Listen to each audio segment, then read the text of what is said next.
শাকিল হোসেন, ইমরান, আব্দুল্লাহ, তাইমুর সিয়াম, খালিদ সাইফুল্লাহ, তালুকদার, ইমন, সোহেল, অস্তাদ আখড়া, জান, পারভেজ। কোন বিবেকে হচ্ছে গিয়ে পুলিশগুলো এভাবে গুলি করে আমাদের ভাই বোনদের মারছে?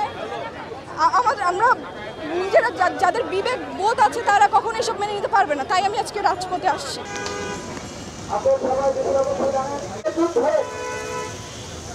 বাংলাদেশে